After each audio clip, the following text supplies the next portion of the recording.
Welcome back to our final segment on InfoWars Nightly News. This is our July 1st, 2015 segment. I'm your host, Rob Dew. Joining me now on the phone is the organizer for SB 277 recalls. It is Lauren Stevens. Lauren, how are you doing today? Hey, I'm doing great. Thanks for having me. So tell me, what was the impetus for starting SB 277 recalls? What got you involved in this? Just give everybody out there the whole pitch.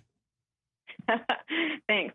Well, this started over the Senate vote in favor of SB 277, which not sure if everybody realizes this, but this was passed not just by Democrats, but also by a few Republicans. And one of the supporters of one of those Republican senators contacted me about doing the recall.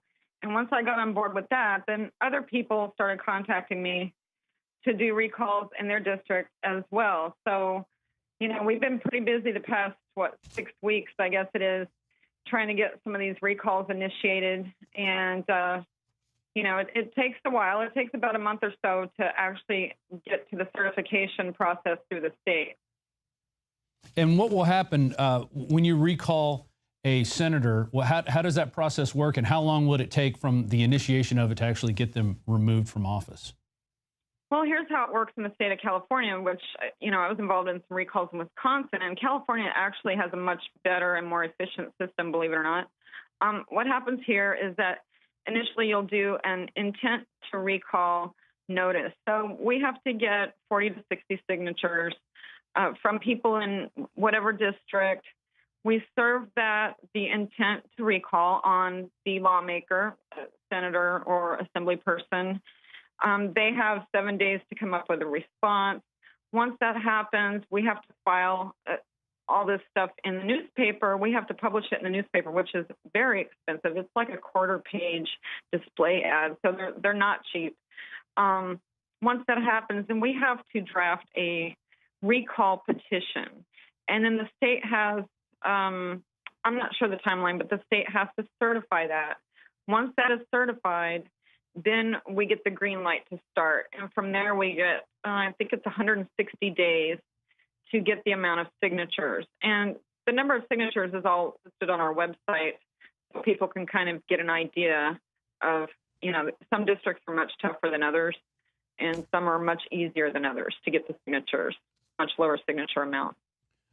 Right. And so right now, I guess you're looking for volunteers and people to get on with this effort, also conduct different social media campaigns to get people, I guess, bring awareness to this, that this could actually happen, that we don't need medical tyranny forced down our throats, especially when Jerry Brown's the same governor that vetoed a bill about mandatory helmets back in 2011, saying it's the parents' responsibility. Yeah, well, you know, it's not just that, but we had AB 2109 a couple of years ago where Jerry Brown made an executive order that said that parents still could keep their parental and religious rights and opt out through that. But so, honest to God, I don't know anybody who really thought he was going to sign SB 277. I think it's bizarre. I wasn't expecting it. I mean, we all knew there was a chance. But he didn't waste any time. I mean, he did this within 24 hours of the bill signing, within 24 hours of the bill passing the Senate, and he had 12 days. So I think he was sending us a clear message by doing it so quickly. It's pretty astonishing. You know, Democrats are supposed to be pro-choice. They're supposed to be pro-freedom. You know, so it's mostly Democrats behind this. But again, there are some Republicans. I don't want to pick on Democrats here, but this is not what Democrats have expected from their party, and a lot of them have left the Democrat Party over this, and I don't think they're going to come back. Well, and we've had in Texas, we had several bills introduced forcing vaccines on people, changing all the parameters, taking away the informed consent and stuff like that, and those were all defeated before they even got to our governor, who I think would have vetoed them anyway. He seems to be a parental choice type governor. Yeah. But I think what really influenced those guys a lot in California was how much the drug makers were giving to California lawmakers. That came out in the Sacramento Bee on June 18th. The industry gave more than $2 million to current lawmakers in 2013, 2014.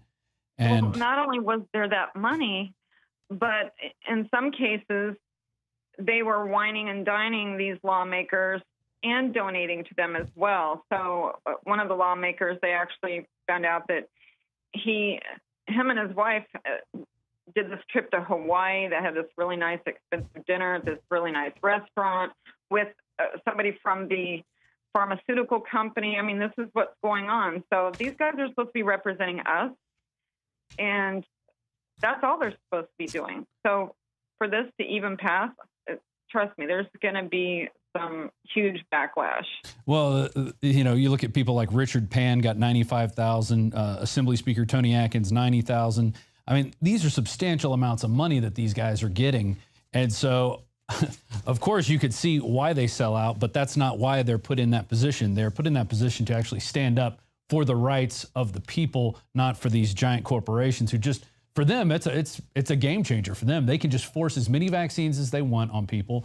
They've been shown to have adverse reactions. And so it's the parents' choice in which, you know, to give their kids these vaccines. And that's what really has pissed a lot of people off. Even Jim Carrey came out against it, forcing this kind of medical tyranny on us. And, you know, I'd just like to note, cycling has killed about 109 people in 2013, and measles has killed no one. And yet the reason this has all come about is because measles supposedly happened in Disneyland, started there, which it was also spread by people who had the measles or had the measles vaccine at least. And so that it's just this fear factor they push that, oh, you're going to get the measles. When I was a kid, and probably when you were younger too. Yeah, we got the measles. You got the measles. It wasn't a big deal. Right, and you missed a few days of school.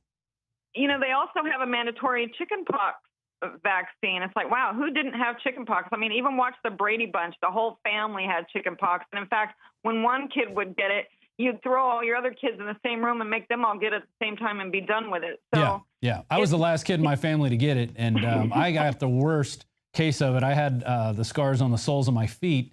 Didn't die. Not pleasant. I was fine. I watched TV for a week, and ate in front of the TV. It was just a good time, just sitting around doing nothing, reading comic books and stuff. Yeah, you get to stay home, eat ice cream, drink 7-Up, and like you said, watch TV. Of course, back then we didn't have cable, but hey, it was still good. But I'll tell you something that's really disturbing to me, and that is our legislature and these, I call them paranoid vaxxers. I mean, they have really, really had a massive fear-mongering campaign. They have got a lot of people absolutely terrified that if they leave their house with their kid's going to catch some disease. Yeah, it's totally ridiculous. There have been stories.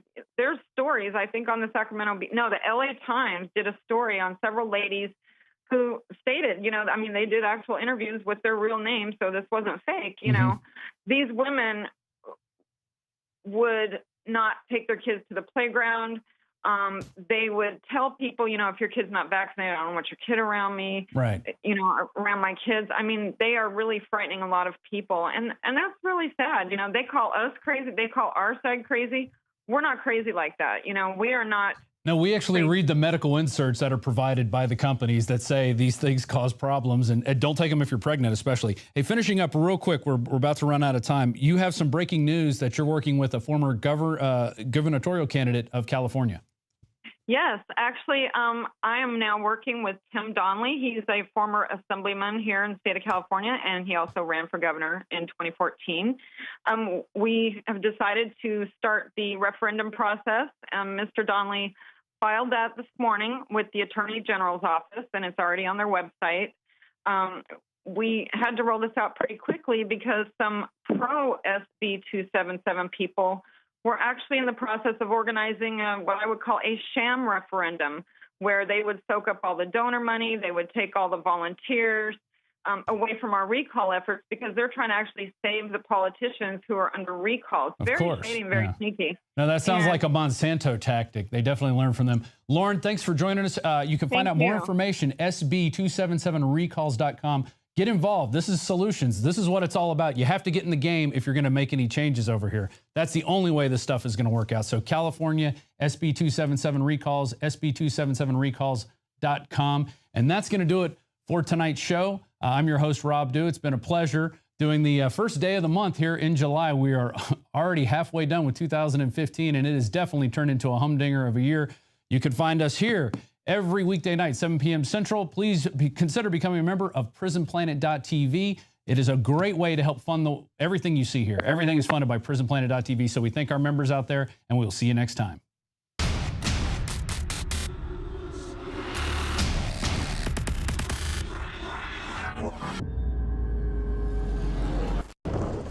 I want to talk about a perfect storm today. And the perfect storm I'm going to discuss is a really good perfect storm. I have prayed, literally, to be able to find a high-quality gun sponsor that is affordable and that is extremely well-made and effective that I can promote to my audience. About 6 months ago, we get contacted by Head Down Firearms, hdfirearms.com. Low cost compared to competitors, super high quality, super lightweight, super accurate, and the experts salivate over it and love it. Their entire line of 5.56, 308, and their accessories are simply amazing, and it's designed by battle-hardened vets that know what they wish they would have had. You need to go to hdfirearms.com today, or you can visit headdownproducts.com. That's headdownproducts.com. You are watching the InfoWars Nightly News, which airs 7 p.m. Central at InfoWarsNews.com. And your support is helping us defend liberty worldwide.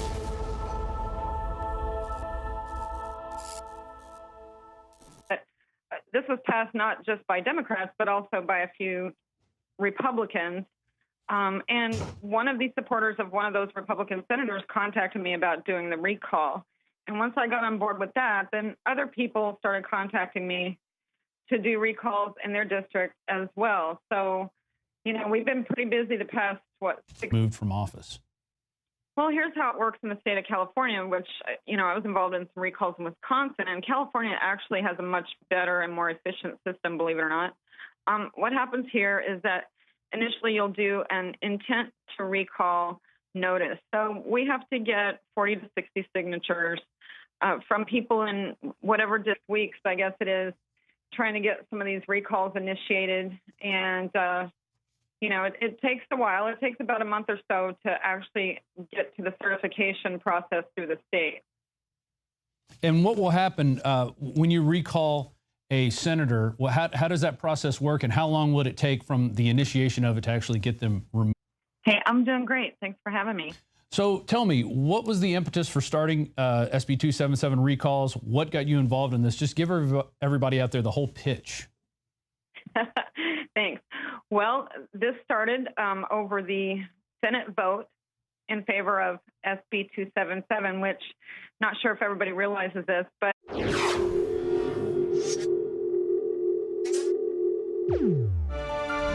welcome back to our final segment on InfoWars Nightly News. This is our July 1st, 2015 segment. I'm your host, Rob Dew. Joining me now on the phone is the organizer for SB 277 recalls. It is Lauren Stevens. Lauren, how are you doing today?